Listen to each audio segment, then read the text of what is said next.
Ahoy, fellow daydreamers. And welcome aboard the Joy of Trek, an imaginative podcast exploring the snowstorms and fireballs of Star Trek, all of it. I'm Kaki. I'm Kay.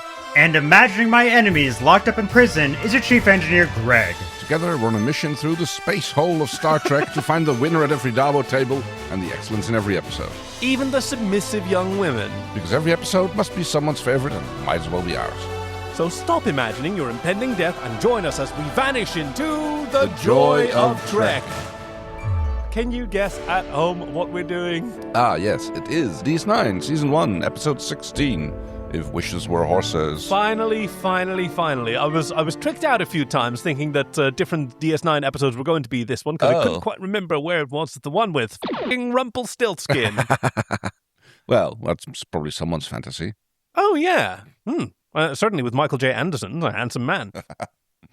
Oh, so yes. Yeah, Kay, what happened in this episode? Oh, geez, what's... The crew of DS9 plays mind games with each other. Oh, wow.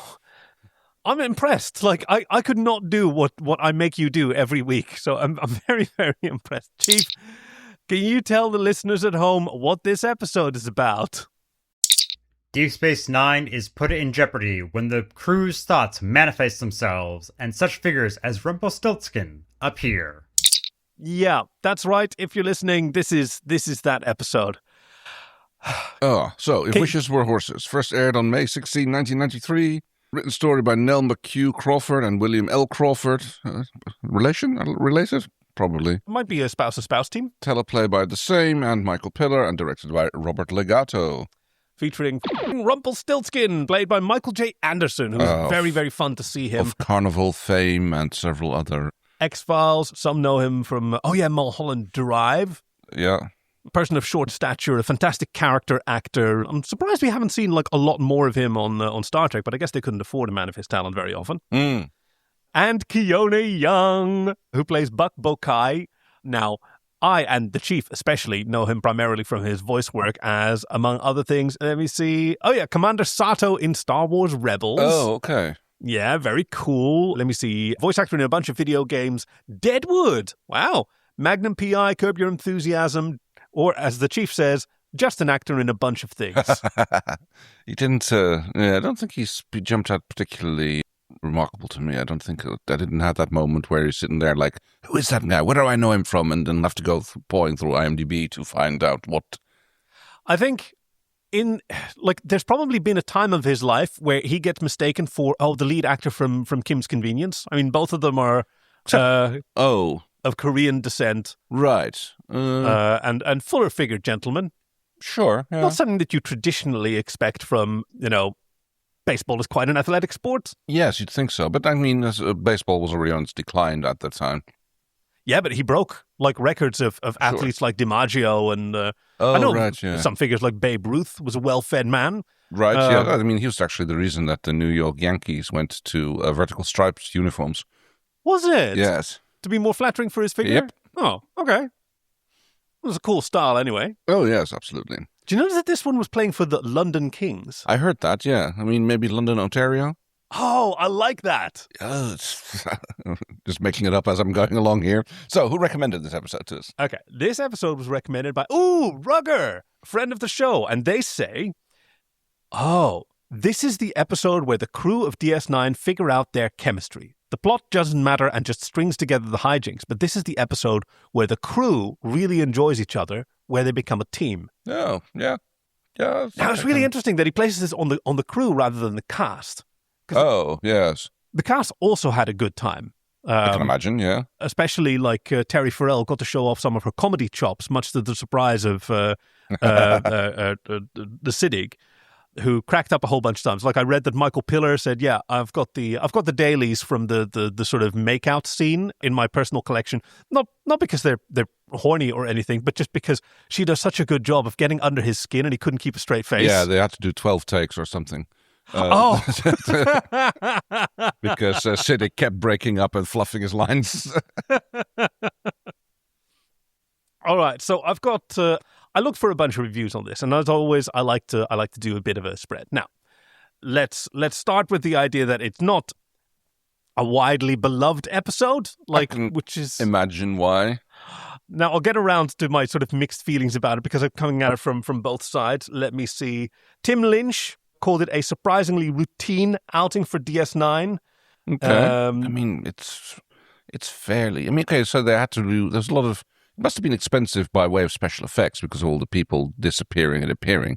But other than that, it's fairly... I think even that they did fairly cheaply. There was a few camera moves, but actually they were filming in widescreen and you can pan and scan. So you can still lock down the camera, have someone on the left side and on the right side, and then just pan the 4:3 image across. Well, yeah, but there's actually literally people just like zipping in and out of... Yeah, true. I've got transporter effects normally anyway. Let me see. Ray Hardgrit from Sci-Fi Adventures in 2016 says, If Wishes Were Horses is an episode of Star Trek about imaginary creatures harassing the crew because this is what happens when a writing staff is put under pressure to put out 20-something episodes a year. They start going strange. Fair. Oh, I should have organized this bit better because I've got a whole bunch. Oh, Dr. Heimlich in 2018. Not quite the worst episode of Star Trek Deep Space Nine first season, but if my memory is correct, the last truly bad one. Oh. Well, that's a bit... Yeah, I agree. And so does Keith R. Ada Candido, who says that Odo chasing an emu around the promenade is worth the price of admission by itself. Also, the only time that a emu appeared on Star Trek. Yeah, they turned out not to be very easy to direct. Yes. I think I read even that, they got so desperate that they quickly, grabbed a Bajoran monk costume for the handler. So they could have the handler on the directly on the set with them in full view, and they didn't have to worry about keeping the handler out of camera. Now, there is a couple of fun perspectives on, while it's been done before, we've done Shore Leave, Imagination Gone Wild, and not really advancing in terms of narrative importance. It's kind of a nothing adventure with a lot of technobabble that you're supposed to take seriously. But here's... Well, even not that. You're supposed to, but it turns out it's all just made up. Oh, yeah, even better. Yeah, it's... So the stakes, I don't know, they don't really land. But here's something from Darren from the Movie Blog in 2013. The show acknowledges that some expressions of sexuality can be unsettling or unnerving, but that doesn't invalidate them. Mm-hmm. Just because these expressions don't conform to our expectations or Gene Roddenberry's expectations doesn't make them invalid or incorrect or anything we have a right to judge. Sex doesn't need to conform to our ideals in order to be valid. Sure, yeah. And this was in reference to a scene we'll get to where Julian Bashir is horribly embarrassed by one of his fantasies about Dax coming to life. And she says, well, actually, I kind of feel like we're invading your privacy. Right, yeah. You have nothing to apologize for. That was very enlightening. So, let's see. What was this? No, we'll get to that later. Yeah. Okay. That would. Gee. What do we normally do again at this point in time? We warp into the episode. That's or right. Are there any? Actually. Yes, we do have a button for that. I say we eject the warport. I guess overt female submissive sexuality being portrayed, but that's already addressed in the issue itself. It's fantasies and fantasies being valid and whether or not that's. Yeah. It's not played for, it is kind of played for cheap laughs, although I do believe it was Shimmerman who was very happy that he got to play this. Yeah. He was very grateful to the writers for giving him horny teenager fantasies. Actually, the blogger from Trekkie Feminist, I wasn't able to find her name, observed we get a lot of the male gaze. We get a lot of teenage boys' fantasies, right? Yes. Julian and Quark both. Yes. But the two girls whose fantasies we see are both pretty destructive. Right? Kira imagined fire. Yeah. And the huge system endangering spatial anomaly. Oh, in the words of Jammer, I am so tired of spatial anomalies. Right. Was hers, and they don't get their own horny visions. No, I guess not. Pity. Yeah, sure. I'm sure that Kira has a few interesting ones. She did observe that this episode passes the Bechdel-Wallace test in that Kira and Dax talk about strange sensor readings and Molly and Keiko talk about bedtime. So good job. Wow. Yeah. It was the 90s. You gotta get your passes where you can. All right. So let's go and warp into the episode. It opens to Odo basically harassing Quark because he's bored. He's sitting there in the bar being annoying because nothing's happened. There's not a ship has come there for 3 days, and everything is kind of running too smoothly. And Quark is trying to tempt Odo out of his usual chair, which I've got to say, like, he seems to be more of a regular at Quark's than even Morn. I suppose so, yeah. He's always sitting on that corner chair. He's always keeping an eye on Quark, I suppose. Or I mean, the bar is kind of the place where most things probably... I mean, he's like the old-timey sheriff of a western town, you know. They're also always in the saloon because that's where shit... getting hammered. That's where shit goes down. That's what they say, but they're there to get hammered. Well, that's one thing that you can't say for Odo because, like, you know, doesn't eat, doesn't drink, doesn't... No, he's just sitting where he can see Quark bending over to get the bottom shelf stuff that people ask about. Anyway. I could set you up with a terrific holosuite program. Thank you, but I don't accept gifts from the likes of you. Who said anything? Who said that? I didn't say it was going to be free, but yes, no, he thinks that imagination is a waste of time. Yeah, coming right out and sort of setting the Michael Piller, I think the quote was, "All right, Rumpelstiltskin, let's see where this goes." They sort of struggled to write this episode beyond its initial conception as a holodeck malfunction, which they went, oh no, we can't have another holodeck malfunction, that's a TNG thing. Well, Rumpelstiltskin wasn't even originally supposed to be in this episode. It started off with a idea that they wanted to have a leprechaun appear, something to which Colmini went like, can we please not do that? He said, using caricatures or cliches of any nation is not something Star Trek is or should be into, because leprechauns are an offensive stereotype against Irish people. Yeah, I mean, they're figures in Irish mythology, but they're nothing like the lady-die little sort of gnome figures in the way that, like, the Swedish elves or gnomes in various cultures, like, they don't conform to the sort of cartoon. Right. They don't have that jovial sort of role.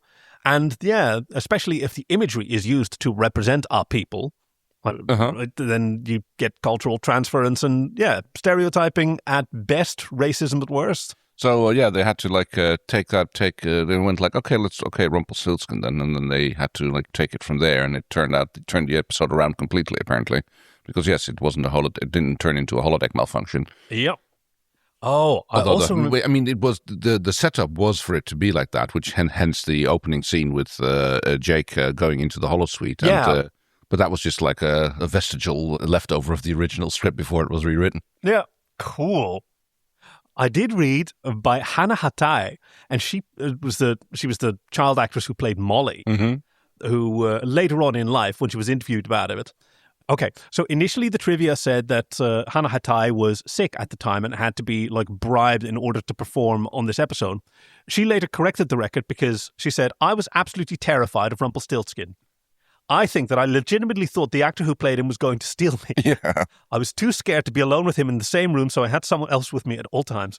I mean, okay, yes, but wouldn't she also, I mean, she was like 3 or 4 maybe at that time. I can't imagine that she didn't have someone in the room with her at all times. Yeah, but also at an age where it's really difficult to articulate what you're scared of. Oh, yeah, of course, yes. And so, like, everybody else who, loads of people were busy doing their jobs and not really tending to the needs of a child, and even the parent could probably not really interpret what the child was experiencing from her point of view. No, I can imagine that. It's like, well, I mean, imagination runs wild in children. Hey, very good. Yes. So, all right, so he is, let's see, what's going up? Yeah. Odo accuses basically Quark of allowing Jake to go diddly-daddly with the holodeck programs, but no, it's just a holosuite. I guess it's the same program that they later used for the baseball in Major League Baseball. Sorry, it's not called that. The Major League Baseball, take me to the holosuite. Because Quark says, family entertainment. That's the future. He's somehow going to mix the sleaze and... and basically mix sleazy Disney World, I believe, is what he's basically after. You know?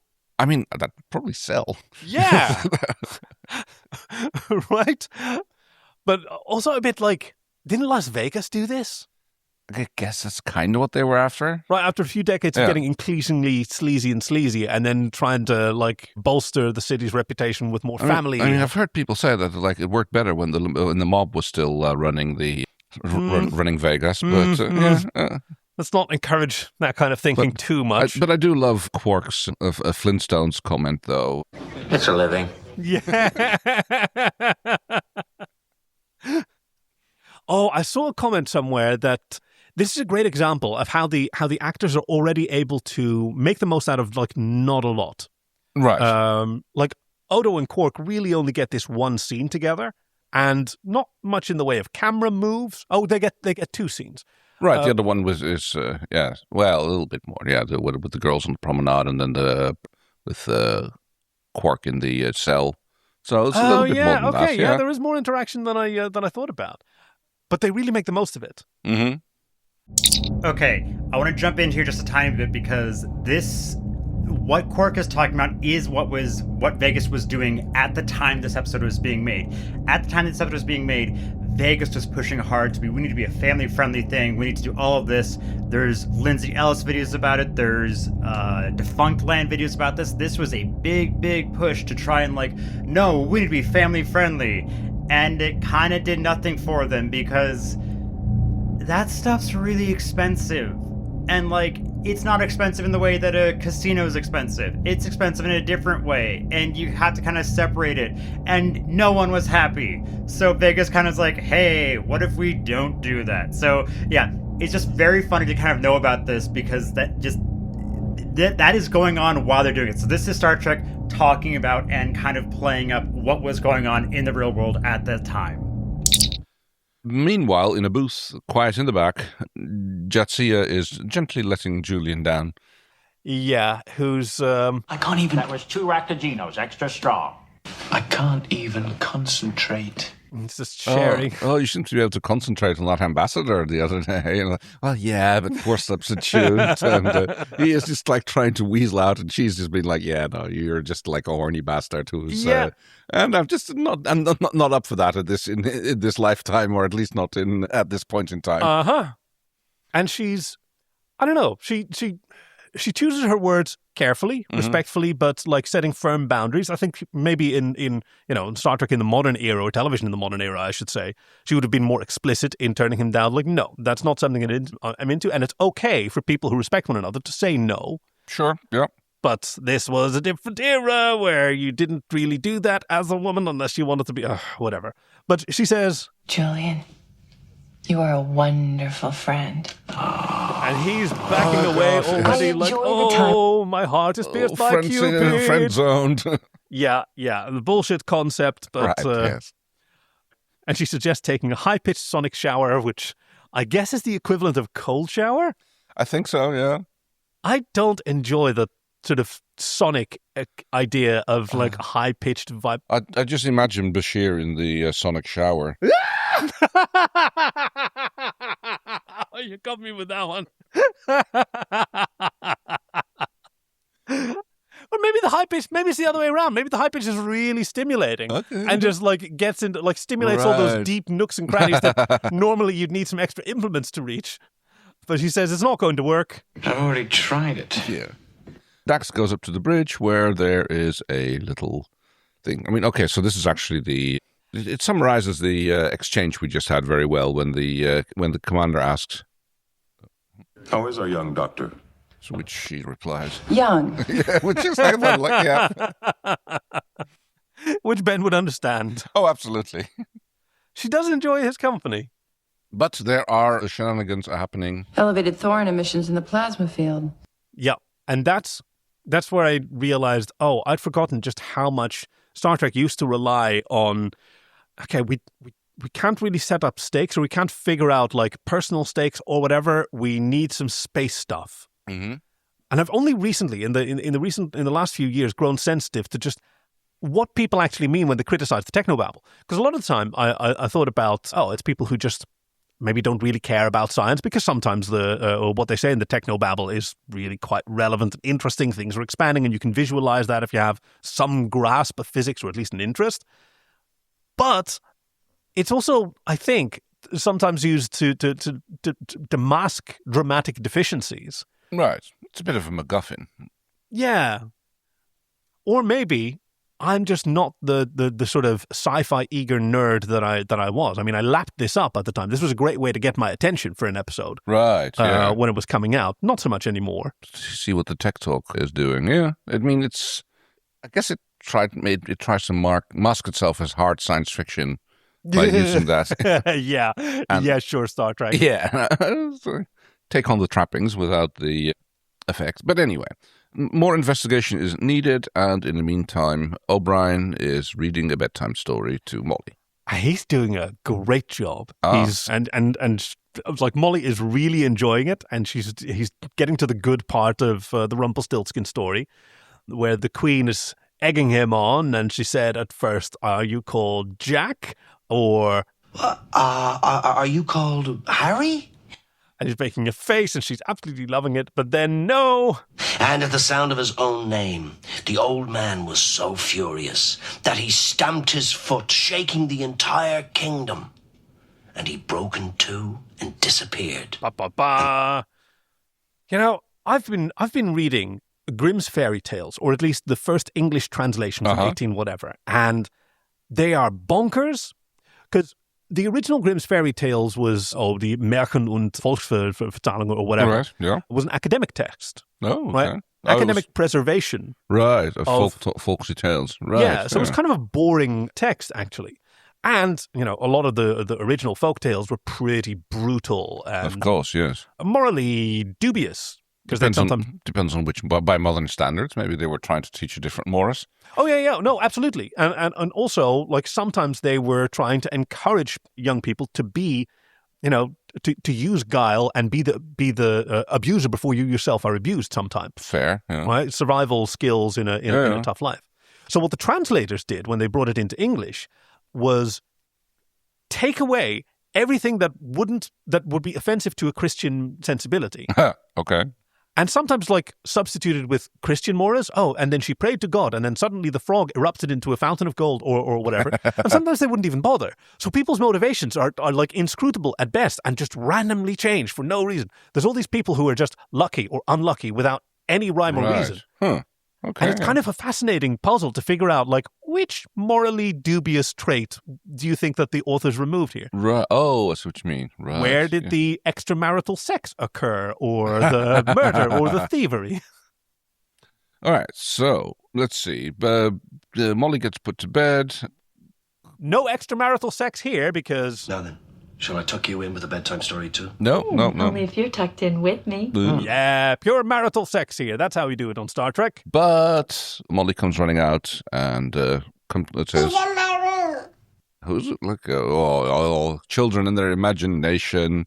It's okay. I'll come check for you and then put to bed, and then none more of this malarkey. Why do we... Oh, yeah, here. Why do we tell our stories about evil dwarfs that want to steal children? Yeah, you're lucky you don't tell them the original versions, because they'd probably f*** up even more. More trauma, yes. But as it turns out, there is in fact kindly a small I'm only person. here to offer you my services, if you should need them. I didn't even recognize his face because he's wearing quite a lot of makeup, but his voice immediately... Yeah. Michael J. Anderson, such a great actor, and he really sort of nails this role, because there's even his accent work is really interesting, because it's sort of maybe a little bit Irish to an American ear, but it also got some sort of Swedish lilt to it. Which would be more appropriate for, I mean, I don't know where Rumpelstiltskin originates from the Those story. stories but were all shared around Europe, and Yeah. Especially the Germanics like to travel. Yep. So, he comes running out with Molly after the credits, which you managed to skip without me noticing. So I was just sitting there like, wow, this is a really long, cold opening. Yeah, I don't with the first season. No, but it was... DS9 I literally didn't notice that it... But yeah, so he's being... Rumpelstiltskin, however, is, just being quite nice about it. Yeah. He starts rummaging around looking for the straw. Yeah, because... I assume you want gold spun from straw. But... Okay. Let's talk about what we're actually seeing here, because when the episode is resolved, we learn that these are aliens, like weird aliens, that are trying to explore the galaxy and have followed our ship to DS9 and have been watching them this whole time. And now they've decided to do a little experiment. They come from the Gamma Quadrant. Do they? I think so. I mean, that seems implication. I thought they would. I think he says when he says they followed the ship through the hole, I think is what he says. Oh, okay. So I missed that word. Yeah, then they're from the galaxy, or maybe some extra dimensional plane that intersects with the Gamma Quadrant. Right. Who knows? Because they don't have imagination, which How does that work? I don't know. I mean, they don't have imagination. They said that it's very unique in humans, but yeah, I mean, aliens, man. Yeah, but it can't be unique in humans. Like, there is no art without imagination. I think I can say that quite definitively. Sure. Also, I mean... In fact, there can be no science without imagination. That's what I was going to say as well. That's actually a little bit a point of critique that I have later on towards the end of the episode when Cisco tells Dax, no speculation, only facts. Yeah, but once you have your facts, then you have to speculate about what the facts mean. Yes. That is our process. You have to have a hypothesis in order to develop a theory. Exactly. But yeah, so it's a bit weird. But okay, that's the premise at least. Let's go with that. We have the aliens who are investigating humans. But wait, how can curiosity be separate from imagination? I know, that's why I'm saying like this is like where we're going with the facts. This is okay. We can debate about that for a long time, but I don't think that there's an adequate answer to that. I think this is just we'll have to do a little hand wave here, and because it's not explored in the episode. Exactly. Like, I mean, in the same way that the non-linear nature of the prophets is really difficult to grasp, and I think probably the writers don't actually have a grasp of it either. Which, to be honest, is totally fine. You know, you can write about ununderstandable concepts as long as you're like really brave enough to do that. So what I think is going on here is that the aliens basically take on the character that's being imagined, and at first they're kind of overwhelmed by it. They're kind of bewildered by it. They're just rolling with it. They don't really know what they're doing. I don't think they're duplicitous about what they're up to from the start. I think they just like manifest as this imagination thing, but it's also entirely limited to the imagination part. Yeah. Because they might not have a mind outside of this impersonation. Right, they do, but I think it takes a little bit of time to come in there. Because like you see the same with Bokai. Whenever he's talking to Cisco in the beginning, he only says things that Cisco knows. Because he only exists as the knowledge that Cisco has about him. Yeah, true. Or Jake, or the combination of the two. But yeah, that's... this is fascinating. And the same is true for Rumpelstiltskin at this point. And the same is true for Jadzia. Okay, because there's one scene... I think you're onto something. There's one scene where the... listeners at home, we'll get back to you in a second. We're not doing podcast right now. We're just having a chat. There's one scene where all the imaginary creatures, which are aliens in disguise, are talking with each other, how it's going. And it's Buck Bokai who mentioned, like, I'm making a connection with mine. Right. That's what they're after. And Buck has the best connection out of all of them with their chosen subject. Mm-hmm. And he's the one who advances, like, the most. Right. That may not be, like, his own intelligence coming through, but, like, in order to manifest, let's say they're multidimensional beings, they don't know about three-dimensionality or whatever. Mm-hmm. Okay, so they've created this character with this character's mind, as you say, with the knowledge that they would have. And now I need to develop a three-dimensional mind to actually know what it's like to be this being. Because they're doing more than just creating characters, because they're also creating events.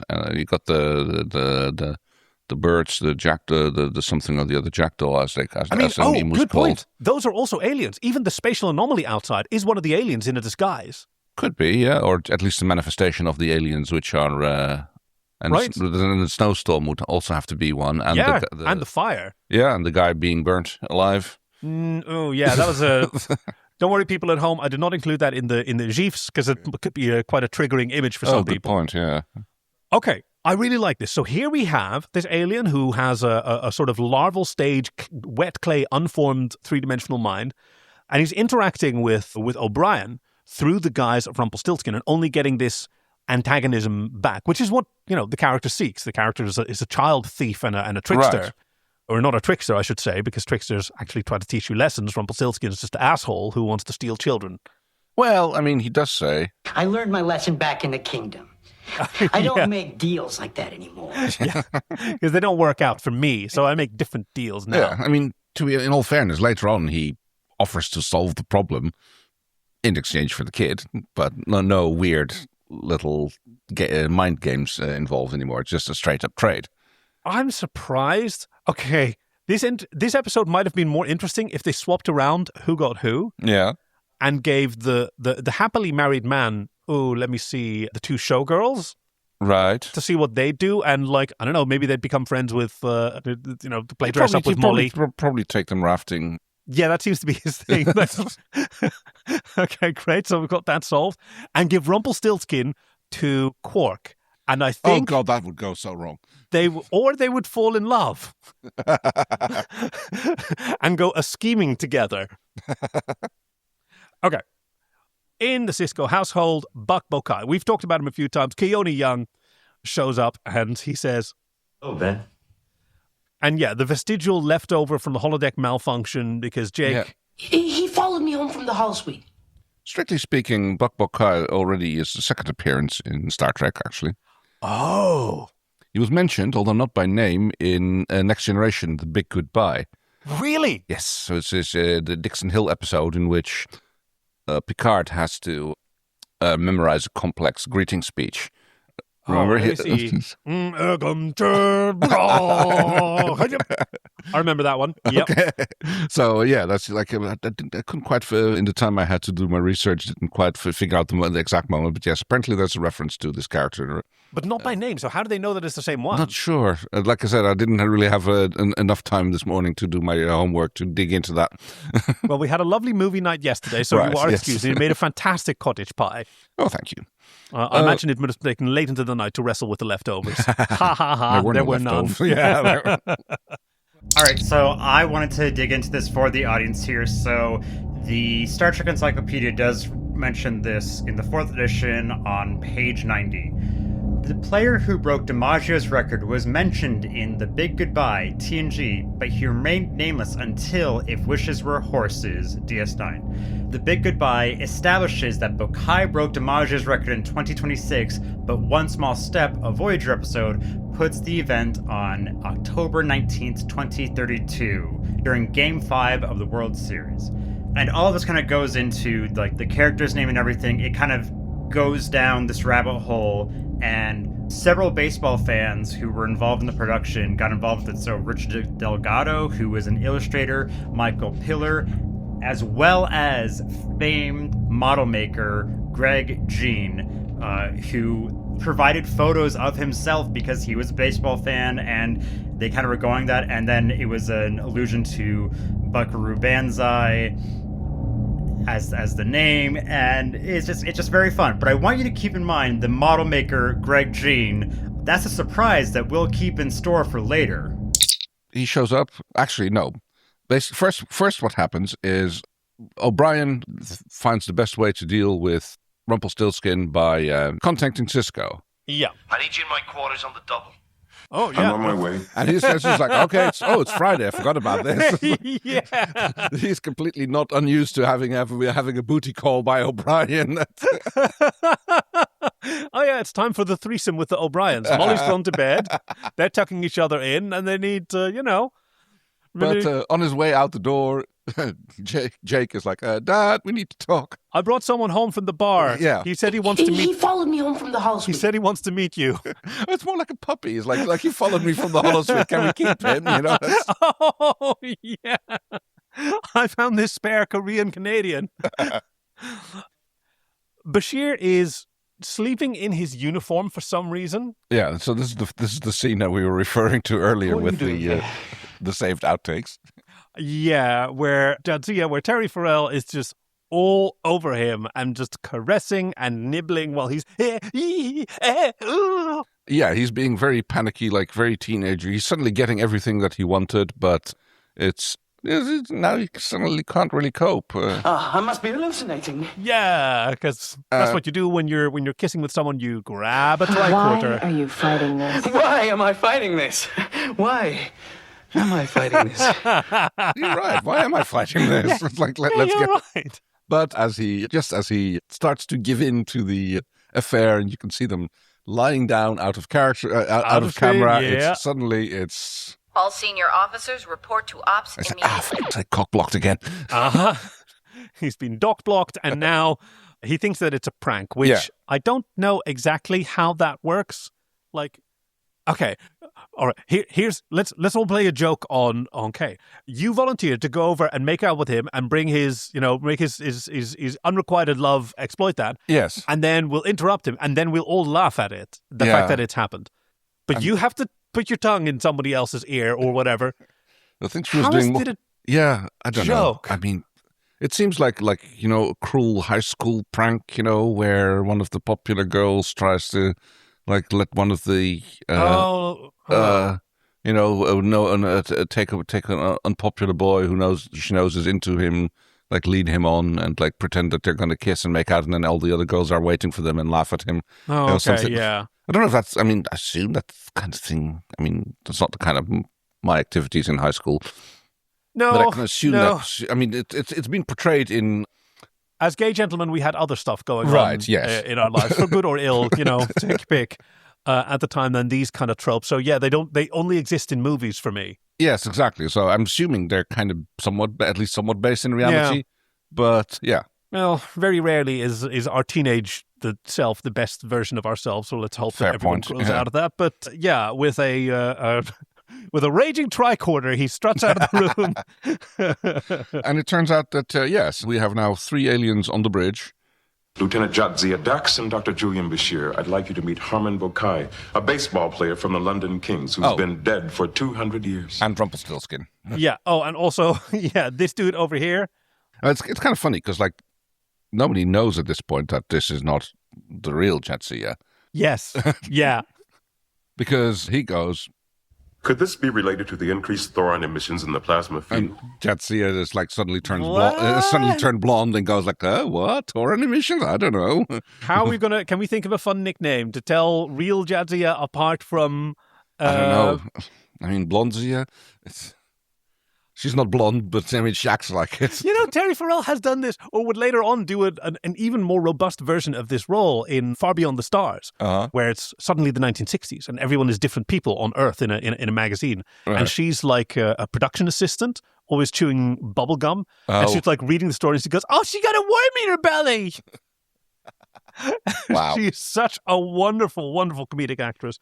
But yeah, the real Jadzia walks out and says, I think you'd better ask me, Benjamin. And Badzia. Badzia ducks behind Julian. Oh, protect me. And here's where I think you can see, it looks like a camera move from the rising elevator over to the Doctor and Badzia, but this is I think that's a widescreen static shot with a lockdown camera, so you can just do a split mask. And then just pan and scan your 4x3 crop from one side to the next. Okay, right. I suppose, yeah.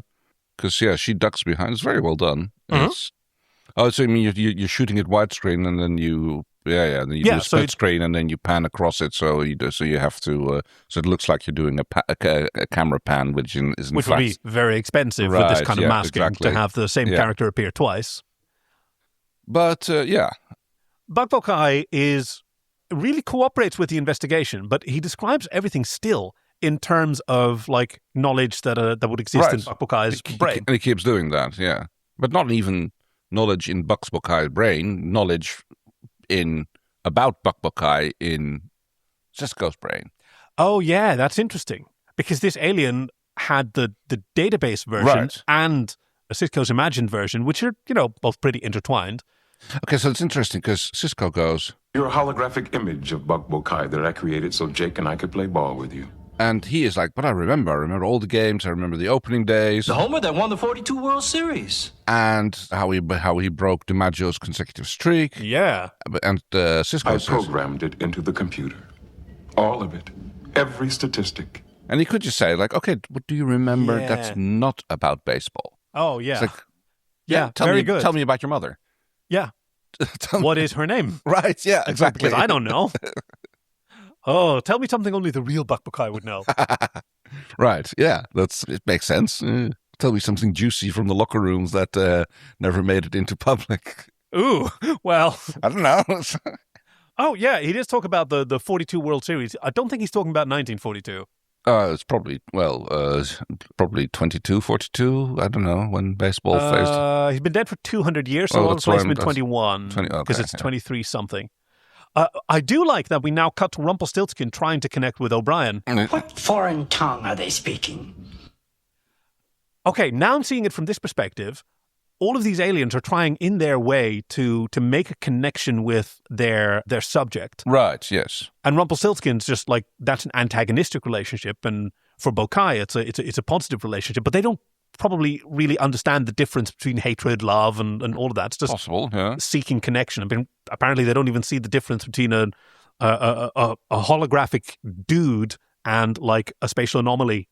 There's actually an interesting bit coming up here because it's... But he did come out of your imagination just as Buck came out of Jake's. And this one slipped me by because he says... His imagination? And he's like, imagination? What's this? Because it's like, that's what they're investigating. He doesn't know about imagination. So I wonder if they slipped that, if that was an accident or... Yeah, if I look at it like this, it feels like, oh, what is this imagination thing you speak of? Right. Oh, interesting. I mean, maybe they don't really... If they don't have an imagination, then they might not even have the ability to form questions. Right. Or form curiosity, but they have like an absence of knowledge and they're trying to like develop the mechanism to allow them to ask these questions. Yeah. But Zia immediately is into it. She's like, also a little bit rad, Zia. So that must have come out of your imagination. But the regular one... Tradzia. Wow. Ouch. Considering the connotation, I mean, I really like it, but considering the connotations, I think we should not go there. No, you're right. All right, so we've got regular Jadzia. You can say a lot about Jadzia, but she's not a trad wife. No. Terrible concept. And I mean, lots of people, like, they want particular lifestyles and have particular life goals, and that's totally valuable, but, like, the trad wife trend is bullshit. So we have Jadzia and, Shahrazad Zia. Because she's also from, like, 1001 Nights. They're all sort of story. I suppose, yeah. But, yeah, so she surmises that it is a subspace disruption. I didn't see an anomaly when I scanned the plasma field, but it could have been so small the sensors missed it. And we shall do more scanning. Meanwhile, on the promenade, it's been snowing. It looks gorgeous. There's a tree, and there's a... We're looking at 5 or 6 centimeters down here. Good use of metric. Security, we're going to yellow alert. I was going to make a comment about Quark having his pants off again. But... It's cold. Okay, now I get where Rugger's coming from, that this is where the crew all sort of comes together. Because, I mean, you could maybe say that it's a lack of effort in the writing crew. Mm-hmm. There's quite a few scenes where a bunch of people stand around one screen and sort of come up with a solution together, like Gladzia says... The particle density rises as you get closer to the center, but then it looks like it just drops off completely. You're right. And then there's they hand over the technobabble from one to the other. And as a crew, they're really comfortable with each other and they've got each other's backs and they're working together really well. Yeah. They are basically getting on with the sciencing thing. I think maybe the only criticism that you can have is that the commander kind of compartmentalizes a bit too much. Like his instruction to Odo is just sit tight and we're trying to figure it out and we'll... Oh no, I say that. That's actually something that probably Odo appreciates. Right. And I think it's basically a security measure by Cisco. Yeah. It seems we're letting our imaginations run wild. So let's stop doing that. And like, because he surmises like, okay, we're clearly causing this ourselves. Yeah. So, okay, there's something that is causing us to do this, but if we just like keep our minds in check.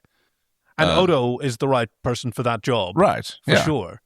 Odo being told to keep things under control is kind of got issues because he's got the Gunji Jackdaw that's got a problem running loose on the promenade. Yeah. Wonder who imagined that. It can be anyone on the promenade, couldn't it? Sure, yeah. Which is also an alien taking this form. And it's just an emu. Do they have anything stuck to their head? I don't know. It doesn't look like it to me. I was wondering about that. So I read about it, that they had an emu for it, but... Yeah, they had 2 of them, it looked like, at some point. Oh, yeah, totally. But so I was like trying to look at it, like, and as far as I can tell, it doesn't look any different from it. It's just a straight-up emu. Yeah. Who famously defeated Australia. Oh? How so? Oh, was it emus or cassowaries? The Chief can fill me in if I get this wrong, because I learned this story from him. Actually, Chief, I'll just tell Kay and you tell the audience. Just cut out my bit and you tell the audience. Okay, so this is kind of fun, actually. So, in the aftermath of World War I, a lot of veterans were given land to farm by the Australian government, and this is kind of at the onset of the Great Depression in 1929. And, just the emus were kind of being a little bit of a problem because, they're trying to farm. However, they're also trying to farm stuff that does not grow natively. And so the emus are coming in and they're trying to, they're seeing, hey, this is food stuff for us. So they're going and eating, and they're causing some problem for the farmers. And we can get into the whole thing of like, it doesn't belong there because it's invasive species, yada, yada. It's not good at growing there. So they're just like, well, we have to do something about this population. So the defense minister at the time, Sir George Pierce, ordered the army to cull the emu population, and he was later called the Minister of the Emu War.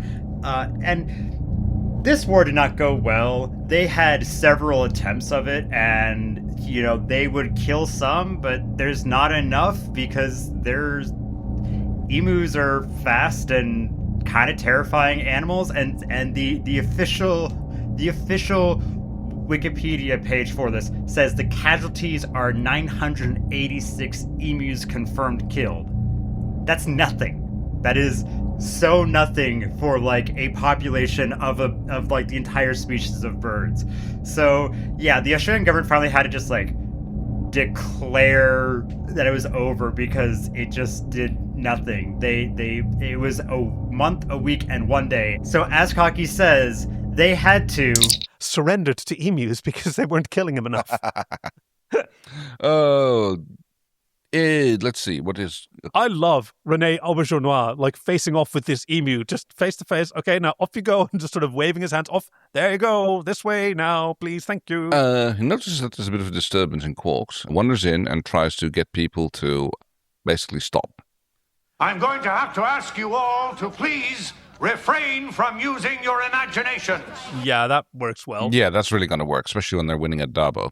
I do like that he yells, for ladies and gentlemen, slam, slam, ladies and gentlemen. And all androgynous creatures, your attention, please. Very inclusive of him. Uh-huh. Quark promenades down the spiral staircase with two beautiful ladies. Oh. Somewhat scantily clad. What is his obsession? Why obsessed with humans? Why not Ferengi girls? Yeah, right? Yeah.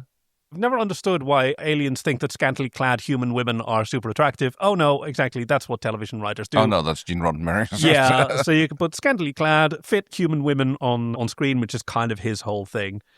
Hey, by the way, lots of excellent use of vertical space in this episode. Oh, okay. When Odo walks in, there's a shot from below him up to the balcony. There's a lot of upshots, yes. Well, okay, up tunic.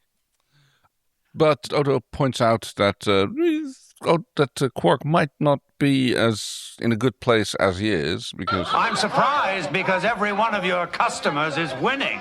Yep, everybody is winning at Dabo. Yeah, and he's like, oh, no, and he sort of drop kicks the two women. He tries to, like, unimagine people into winning instead of just going like, okay, Dabo's closed. Yeah, which he's done before, right? Yes. Sorry, we're out of Dabo. We're like running low on carburetor. I need to get the wheel redaboed. Sick lower decks reference there, bro. Okay, this was the early 90s, and I was so impressed at people having access to computers all the time. So, thinking now about this shot where Julian Bashir is sitting over really quite a small computer terminal, and on the other side of which is Madzia. Yeah, they just have, they can just like use computers whenever, which to 1993 Kaki was quite an ideal. And she does this cool thing where she walks around to study the monitor on the ceiling. There's really cool camera movements. It does look very fancy too. Because there's nothing interesting that they're saying. They're talking some bullshit with, the probe, and I have the wave intensity analysis and computer scan all the data files and blah, whatever. blah, blah, blah. And now he says to her that he finds this difficult to say. But I want you to know, I would never... Julian, there's really no need to apologize. Yes. Because, we got a bit of a peek into your mind, which we really shouldn't have had. Yeah. And, you can genuinely think whatever you want to think. Yeah. And you should be allowed to. And she understands. I was a young man once. Oh, you were a young man more than once. Ooh, wait. We don't know that. We don't know at what stage in her life. Oh, good point. Her male host received their. You assume that they're more or less adults before they get. You wouldn't. You also don't want them to be too old. No, of course not. But you want them to have a long life. I mean, they always seem to be like, by the time you get your 3rd degree, just enough time to get 3 degrees and and a few Olympic medals. Right? Yeah, exactly. Because they only want the tryhards. She does have one little comment though, which she cannot keep by. Yeah. It's like, She really is submissive, isn't she? is that how you want me? Yeah, because as much as I said we shouldn't have been allowed to peek, but now that I have seen what's in your head, I do want to talk about it. And Terry Farrell, as Badzia does. I am not submissive. Am I? I'm just not the cold fish. You are. Okay, now that's some shots bullshit fired, writing. Yeah. Sexist. And, Denying all those yearnings you feel. he is caught between a rock and a hard place because, he's trying to, keep them both appeased, I suppose. Yeah. I mean, I don't think that he wants to, suplex, Badzia. No. But he also wants the real one to think well of him, I suppose. Fortunately, Pattern match found. saved by the bell. Yay! And they find something about a similar subspace rupture in the Hanoli system, which, I've never heard of. Well, there's no reason that you should. When the rupture expanded, the system was destroyed. Yeah. Dun, dun, dun! Oh, no. Now, this is, the peril of the episode introduced. This is the moment where an alien takes the form of the rupture that she's now imagining. Right. Or, in fact, even the disaster that she's imagining. The rupture is almost a... Right. Well, I'm coming at this from, multidimensional beings who the idea of individuals or, weather are about as weird to them. Sure, yeah. So, the solution We is... have launched a probe to study the subspace anomaly. Cool little special effect of something being jutted out of the station. It looked just like a ship, actually, to me. I thought Yeah, it was, pretty big for a... Yeah, for a probe. More technobabble while O'Brien is being harassed by Rumpelstiltskin. Yep. I'm coming at this from the aliens trying to relate to their subjects. He's just trying to keep open this emotional connection to learn more. Mm-hmm. And he even observes... You're afraid of me. Yep. Let me see. Oh, yes. And he gives him a reason to fear because, by the way... She is your firstborn, isn't she? Yeah. Yeah. And, but he says, you're just a figment of my imagination. And he's like, yes, you can't deny how your imagination empowers me in a way that terrifies you. Yeah. Which is interesting because, so there's some property that these aliens have so that they can feed off this imagination thing that they don't understand. Yeah. And it lets them do things that they normally could not have imagined themselves. Yeah, interesting.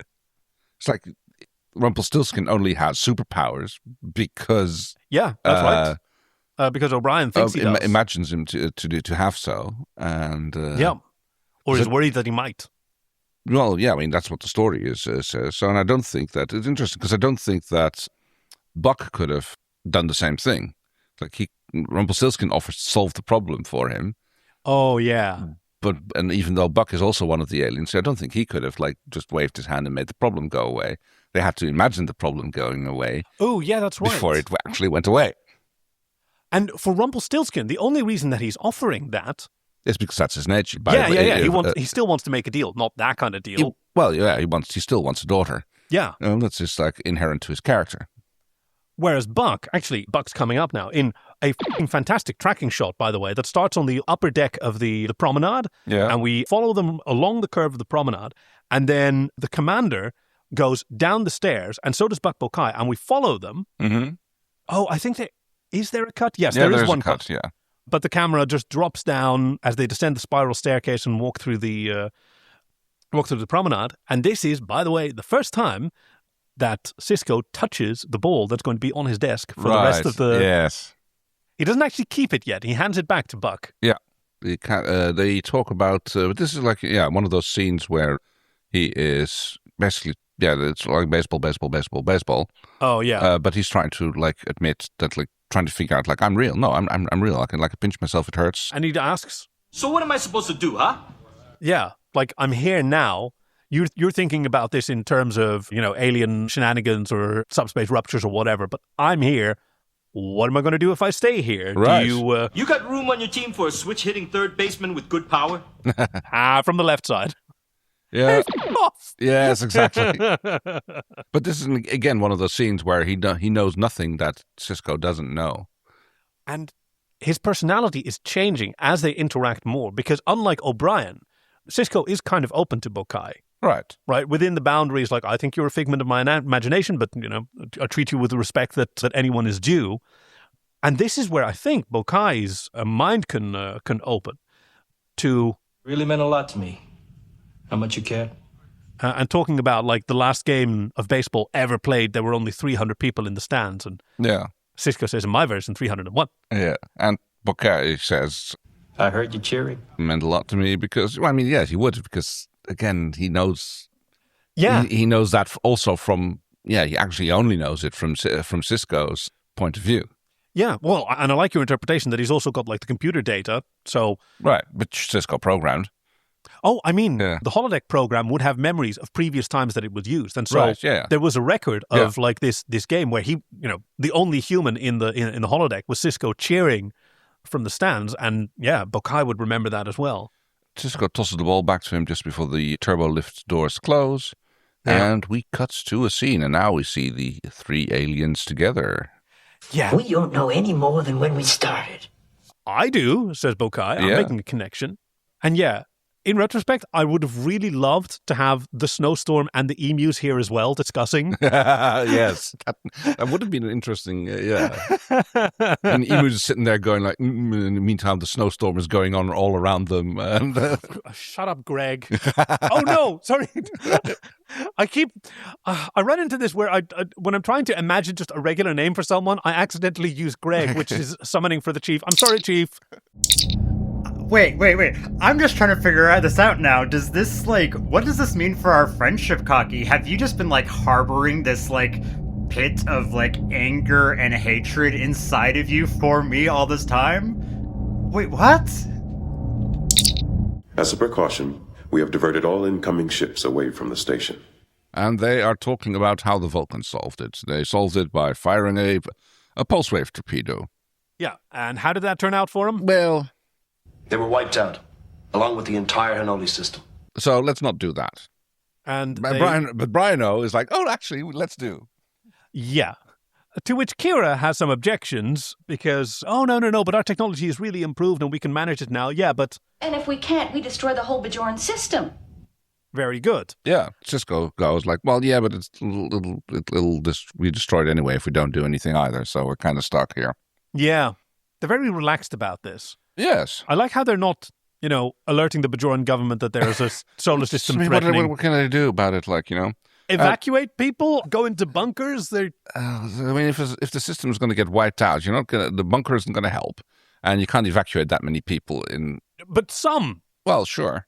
Dax is like, well, if we should really... Or warn incoming traffic to not go to the death world. Well, that's what they've done. They they diverted all traffic. So assuming they're diverting it away from Bajor as well. Yeah. Yeah. So Dax is like, well, whatever we do, we better do it quickly because it's going to be more difficult if we let it grow. Yeah. It goes for many things. Well, in some cases, that's an advantage. Uh-huh. In some cases. Kira goes help evacuate Pylon 1 because apparently Pylon 1 is the biggest problem. And as she comes down in the turbo lift, there's suddenly a backdraft explosion. And I guess this is her wartime, more like imagination, flashbacks to the war or something. Oh gosh, imagine that. Because it's it's still a bit Cardassian station, so whole way on fire. She reels back into the turbo lift. There's a stunt person doing a great job and a voiceover person doing screaming as this burning figure. I mean, it's distressing imagery to see, but you kind of got to admire the craft. Yeah. Also the set builders, because this probably isn't one of the standing sets that they'd like to set on fire. I would think not. I would hope not. I mean, maybe they had to get rid of something. I mean, it looks like the set, but fortunately, it suddenly stops. False alarm. Yeah. No need to report this. Yeah. She does a quick billy with her tricorder, and okay, well, continue with the job. Prepare for evacuation. Odo's back on his emu game. Yeah. He's got two deputies chasing these emus down the... Whew. That must have been a bit of a stressful day of shooting. I guess so. I mean, they always say never work with children or animals. And this episode has both. Yeah. Yeah. Quark has bigger problems, though. I report 2 missing persons, a blonde and a brunette. Can't you see I'm busy? And yeah, they suddenly disappeared. But now they suddenly reappear. Right. And around the same time that the emus vanish. Or right. The Gunji jackdaws. I guess so, yeah. And, okay, Quark says, there's no longer any problem. I've got some company. Come along, my dears. I'll show you what a fertile imagination can do. Yep. Hell yeah. Because Odo, it's kind of interesting, because Odo has... I've spent all my time chasing incarnations of the prophets, long-dead lovers, Gunji jackdaws, blizzards... Trollops, yeah. So Trollops, yeah. But he often refers to Quark as a trollop, I think. Oh, does he? I think so, yeah. Trollop is usually for, I mean, I say the word with great respect, sluts. It's a disrespectful word for a slut, usually a female slut, I thought. Is it? Oh, could be.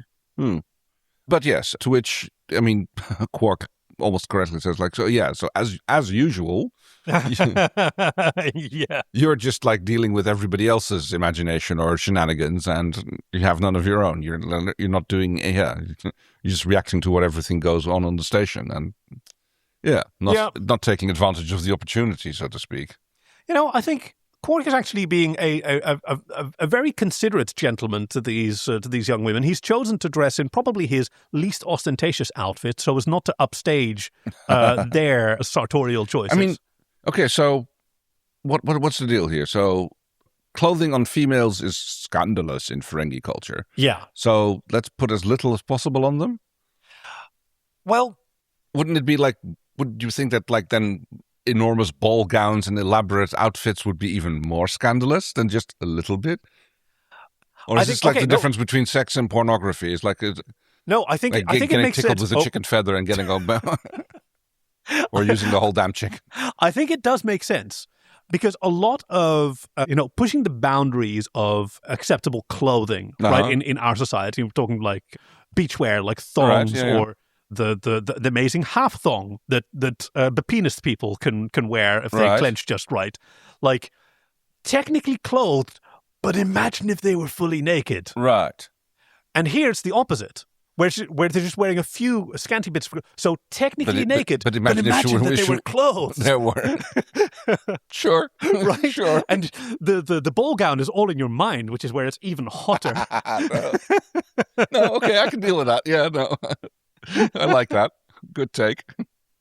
And Odo, of course, finally gets his own fantasies. He's just got sort of a captivity fantasy going on with. Because he basically gets evacuation check on the pylon, and suddenly there is a Quark on screen who is apparently in the holding cell. Yeah, he taps the force field. He demands that the Nagus be called. Okay. Yes. Is this really Quark? No. Okay. This is just like not. It's not really Jadzia. Oh yeah, they don't really affect actual people. Right. Okay, so he just has he just has a spare Quark that he can exactly. And how did you get there? Well, you put me here. And it's and he kind of likes that. I guess I did, didn't I? Yeah. No imagination. Scoff. Yeah. He scoffs. Now comes a weird scene. Yes. This is basically Jake but Jake is doing his homework, but he wants to play baseball. And Buck is like, hey, why don't you just go play baseball? Come with me. But I can't go. I've got homework to do. Yeah. And you don't understand. If I go to the whole suite without finishing my homework, my dad will kill me. Oh, he's not going to actually kill you, is he? And you think that that's what the scene is about, right? Yeah. This misunderstanding, because he said, oh, no, you think he'd actually kill you? Yeah, I knew he would. But that's not what the scene's about, that misunderstanding. But if that's true... If that's true, why are you still thinking about going? Because you're wondering about getting away. Yeah. And now, imaginary Benjamin Wishko shows up. Yeah. And is just sitting there, leaning on his palms, just gazing into Sirach Lofton's open ear shell. But it's like, it's so unlike Cisco, so un-Cisco is the way he's just like doing this, like, really now? Is it like, yeah, he's sort of Bill Cosbying as the paternal figure from the Cosby Show. Actually, it's more like what Cisco and Buck are doing here is more, little good angel, bad angel. Oh my God! Good shoulder angel, shoulder angel, shoulder devil. And basically he goes like, well, what's your excuse? I couldn't understand the directions. Yeah. Computer accidentally erased the instructions. He's like, really? Do you expect me to believe that? No, I guess not. And like in the end, I really got homework to do. What was this scene about? Where did this come from? How does Jake have a subplot? The temptation of Jake? I don't know. The Binding of Isaac and the Temptation of Jacob? Oh, is that no, wait, game? Hold on. I don't actually know what that is. No. I think it's The Binding of Isaac. Isn't it a computer game? Oh, yeah, but I thought it was a reference to like a rather probably gruesome something biblical pattern from Look, his outfit is awesome. And this is just his casual hanging out outfit. Right. It's a full body multi-layer leotard with like cool mint green on the shoulders and chest, and got an undershirt. It's a really cool outfit. Yeah. I imagine that the sort of costume department was a bit disappointed. With Sirach Lofton's extraordinary growth rate. Right, yeah. Because they make these uniforms, and he'd grow out of them. Within a few months, yeah, I suppose. So, more technobabble. The rate of expansion is increasing, and pulse wave devices are being installed in the torpedo. Yeah, and we can put it on screen. Magnify. And then we spend 16 minutes, it looks like, close-ups of different people looking at the same visual effect on the cool screen. Now, I do love the view screen on the DS9 Ops office. Mm. It's this cool oval, and the view screen itself is a hologram. But we just have more and more shots of people staring at it. Oh, and being stared at and by... including the aliens who are also sitting there. Finally, the shields get pumped Reading up. shield strength at 158% above normal. Sure, okay, and whatever. Cisco is red alert fire. It's like, geez, man, give the guys a few minutes to come to action stations. It's like... Yeah, actually, that's a good one. Red alert activates the weapon system. Right, yeah. And they need a second to warm up. And, people who are like not where they are supposed to be at red alerts, like give them a minute to get there, Yeah, we were still busy with like evacuation. Okay, I guess he figures it's going to take a minute or two for the torpedoes to get there. Wait, hang on. These torpedoes were already primed. Right. So he could have fired those without triggering red alert. No, I get that, but I'm more talking about the general thing. Like, when you call a red alert, then things start happening. People start running towards their stations and stuff like that. So you'd assume that if you want them to be ready for whatever's going to happen when the torpedo gets fired, you would give the people. I mean, the torpedoes, sure, they can be fired at any time, but yeah. What if? Okay. Here's my read. He was giving the evacuation the maximum amount of time that they could afford. Mm-hmm. So everyone focus on evacuation as long as you can. Now we're going to fire the torpedoes. That's going to trigger a response. Now we need right. That's the latest possible moment he could have called for red alert, because then people have to go to action stations and not be busy with evacuations. Fair enough. Yeah. The torpedo gets fired, detonated, partial and it is rising. Thorn field is shrinking. It's now 2,900. Wave emissions are fluctuating. Holy compression. Residual pulse wave activity is down to 5 40%. seconds. Oh no! Now brace for impact. We're really good at this. And boom goes the dynamite. Yeah, none of that makes it through my diabolical technology. No. And wave intensity is dropping. But wait a minute, what's this? The hell does that mean? Chief? Everyone seems really confused by what's going on. Badzia gets knocked out. The doctor has to have a little moment in trying to repair her and to stop her from going into concussive unconsciousness. Yeah, and she's... I wonder what the alien's experiencing at this point. Never meant to bother you. No. Yeah, no idea. Because the alien might be experiencing, mortal death. Yeah, who knows? Here, right? Because this is a person with severe head trauma. Yeah, so like everything goes wrong, everything goes bad. The pulse wave from the torpedo has been neutralized, and it's going to get bigger again. Suggestions: everybody's silent except Run out of ideas, friend? Ah, yes. I might be able to help because... You created me with powers beyond those of mortal men. And I would be more than happy to use them to assist you. For a price. He snaps his fingers. Molly and... Ooh, what's her name? Keiko. Oh, that's what happened. I was looking away. Yeah. I was wondering why they were suddenly there. And it's like, yep, I've always wanted a daughter, so I'll fix this problem for you if you give Hamber to me. Damn it! Will you meet my price? Yeah. And now there's actually stakes for just a second. Right, yes. This is an actual moment of like decisions. Like he says he can fix it, which he probably can because in the character in like O'Brien's imagination is built upon that. But there's, again, he has to be true to that same nature and demand a price for it. And you can see he's considering it. You can see he is actually considering giving up Molly in order to save the station. Yeah. But of course, like that's not something that he's able to do. No. Like he can neither sentence the station to death nor give up his child. No. And fortunately, Cisco figures it out. He doesn't have to. Yeah, he solves the problem in the nick of time, but I've got to say, not due to any particular revelation. Like, there's no clue that he's just received that he hadn't already had. It's just good timing on his brain's I guess, part. yeah. Good brain, Cisco. Because, he goes like, he puts it together, he starts questioning Dax about the timeline of things, like you were there when we saw the anomaly, and then... Yeah, hang on, this is interesting. Dax, when did our sensors first pick up traces of the rupture? He and Kira were looking at it when Dax walked out of the elevator. Right. Dax wasn't there when they were first detected. Yep. So what's going on? Oh, no, he's just doing a parlor scene. Yes, of course. Yeah. Oh, that's adorable. So you imagine that we had a subspace rupture, and that's exactly what it turned out to be. Because that's what she imagined. And then you learned about the rift in the Hanoi system. And then, like, oh, that's clearly what's happening here as well. So this is what's going to, how the story is going to develop from here. And then Cisco says to drop the shields because... There is no rupture. There is no threat to this station or this system. You just have to believe it. Yep. It's important that you believe it. And, when Commander Cisco at the time tells you something like this, him I believe. Right, yeah. The entire place is still shaking. Are your sensors picking up any magnetic shock waves, Major? Yes, sir. It's like, and I go, No, you're not. No, you're not. Oh, okay. Nothing. And indeed. Proton counts normal, everything gone. You're going to be okay, says Bashir to Badzia, and she says, of course I am. Yeah. The best doctor in the galaxy. Oh, yeah. But then she vanishes. Continue your analysis, Dax. But this time, no speculations. Just facts. Yeah, that's not going to get you very far. No, exactly. No. We can collect data, but we have to do something with the data to... and yes, part of that is speculating. Yeah.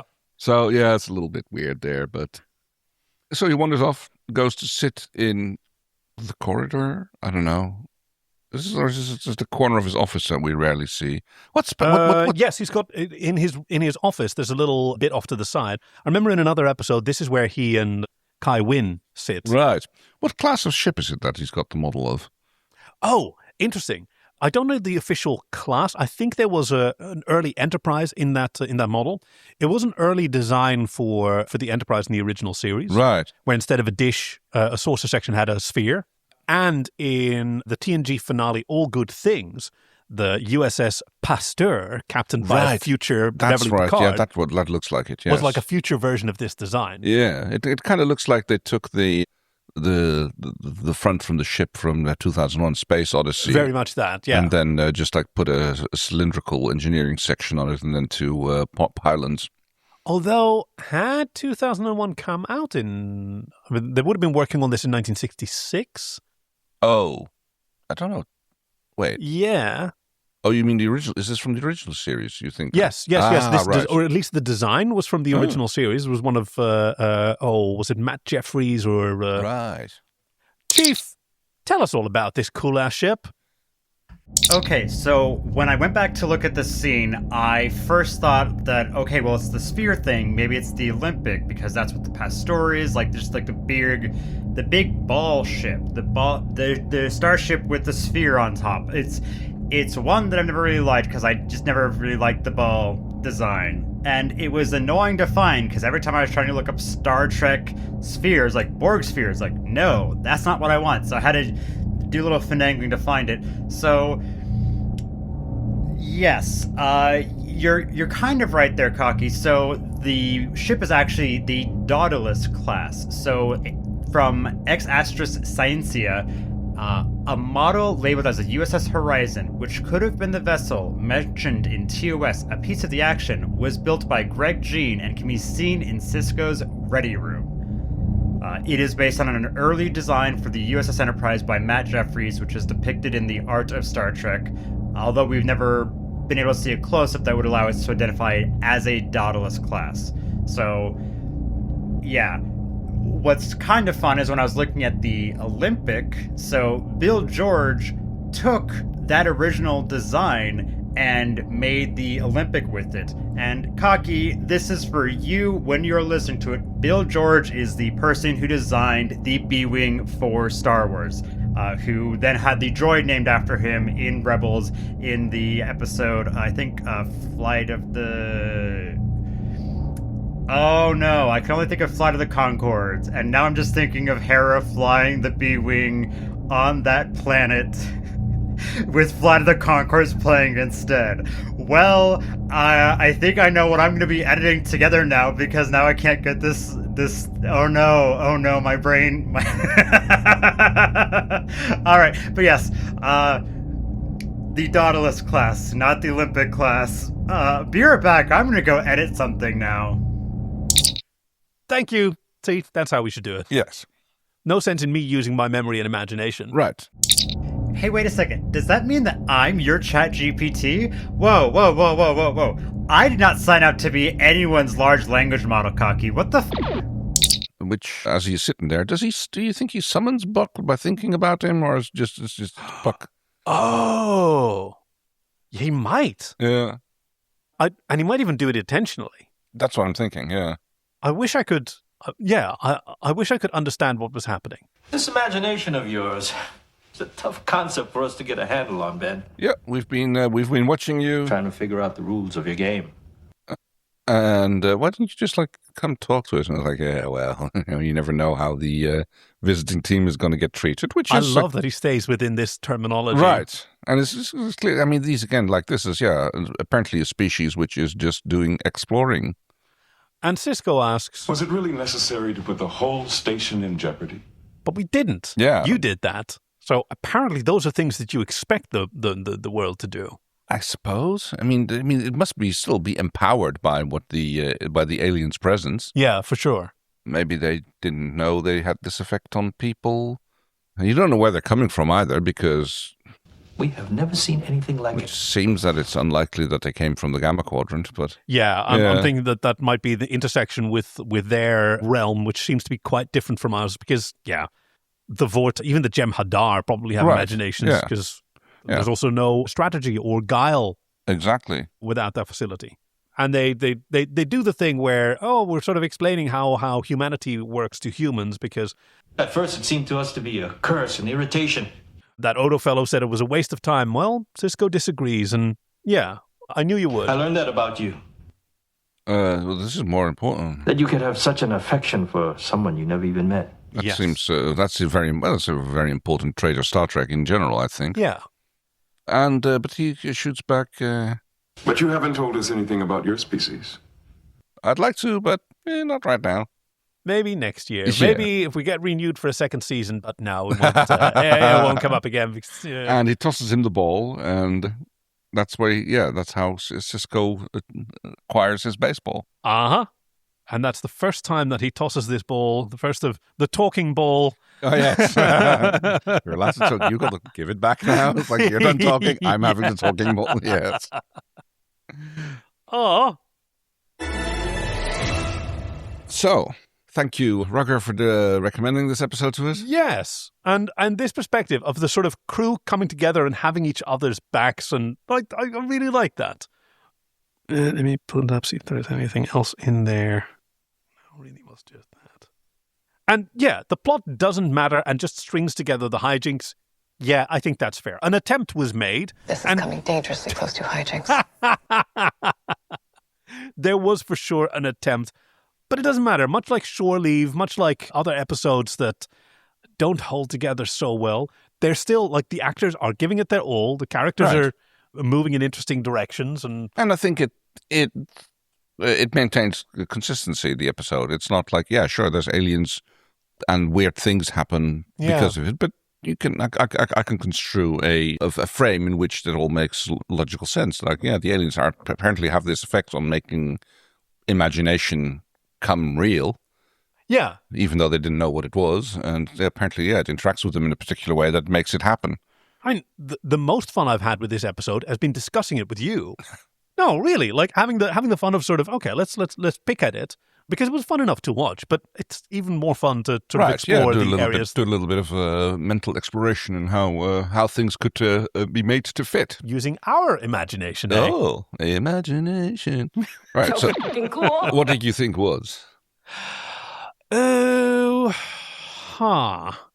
Okay, Terry Farrell. I think she, showing off her comedic chops, because I think she was the youngest actor on the cast, and she was quite nervous about it. Like, she was 25 years old maybe when she was cast, and she had to play a mature character who could interact on a level with Avery Brooks, which was quite remarkable. Yeah, I think she was a fashion model before this. Oh, okay, yeah, and she had fantastic comedic chops, I think. Yes, she did, absolutely. I mean, yes. Also props to Alexander Siddig for... oh, yeah. Although, what was it, 11 takes, I believe it's... I want to see them. I I mean, you'll have to ask, what's his name again? Michael Piller, because apparently he still has them. 12 takes it was, yes. How about you? Oh God, I know. Maybe. Were you also captivated by the wormhole thing on the view screen? Not a wormhole, but no. Actually, I was looking at it and I was just trying to see, because it's, if there was anything that you could see in this show. So you get this blue misty thing which is like being drawn into a black hole shape, and I was trying to see. For the longest time, I was sitting there watching it, trying to see if like the shape of a ship was going to emerge from it or something like that. But nothing like a of that Miranda happened. Class ship, captained by Fraser, or like Crane. the W with the glowing cracks in the reality from Doctor Who. Good one. The Bad Wolf kind of thing. I don't know. I mean, I'm kind of tempted to go with O'Brien's booty call to Cisco. It's Friday Night Shenanigans with the O'Briens. Yes. Off we go. They must have put Molly to bed. It's time for me to get out there. Although that would be a much better supplement for my supplemental scene. Is like, yes, it's the Friday night threesomes, threesome Thursday. That sounds like I like that. I like that. And that's how he met Rumpelstiltskin. He showed up in the door with snapping on his gloves. All right, I'm ready. I brought scented olive oil this time. We have a fourth now. Hey, awesome.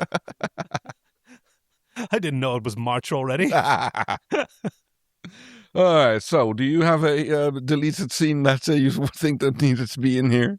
It's like you already mentioned the snowstorm and the emu sitting there talking with the others, and the rift like hanging out there outside, looking at, trying to peek in through the window, going like, guys, I'm here to. Yeah, hang on, Deborah, it's not your turn yet. Oh, yeah, it's going to be Odo. Yeah. Who, he has a detective's mind. He's a constable, so he figures out, okay, so this is an imaginary version of Quark that I've got locked up. Yeah. Well, and he snaps on his gloves and he brings the scent olive oil and he heads down. Well, yeah, I'm sure we haven't searched you properly yet before we put you into the cell, so we're going to do that now. Oof. Right, so yes, thanks again, Rucker, for suggesting this episode to us. I'm sorry if we've ruined it for you. We always go smutty for some reason. It's like it is the way. Oh, let's see. So yes, if you would, so thank you, Rucker, for suggesting it to us, and if you would like to suggest an episode as well, dear listener, you can go to joyoftrek.com/links, where you will find a submission page where you can tell us about an episode that you love more than anybody else, or that holds a specific significance to you, or just that you want us to go on about for an hour and a half. Yeah, that is where we wind up. But don't tell us what the episode is about. We know the synopsis. We still sometimes get synopsis from, hey, we love all of you, but a recommendation that's just sort of repeating what the episode is, we already know. We want to know what you think. Yes. Because you're interesting to us, that's why. And we're also sometimes more interesting than even just the two of us talking, because once a month, much like the O'Briens, we have a threesome. with our chief engineer. Oh, dear. Where he snaps on the latex gloves and brings the scented olive oils, and we watch an episode of Star Trek together in a bonus episode, only exclusively featured on our Patreon for our lemon-stealing whores. It's a cheap one, so if you want to help us keep the lights on here and the blinky lights blinking, then your contributions would be most welcome. And there's got to be quite a few of those bonus episodes logged by now.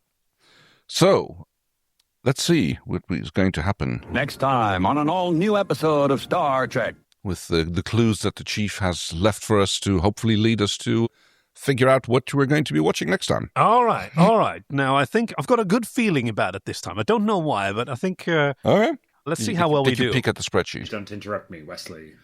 Oh. I did not, but... So that's TNG then?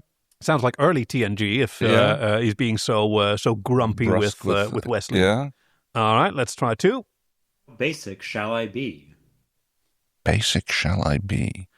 Very often our chief has called himself a basic bitch, so now I can understand why he went for this quote. Hang on. Basic shall I be? That's Q?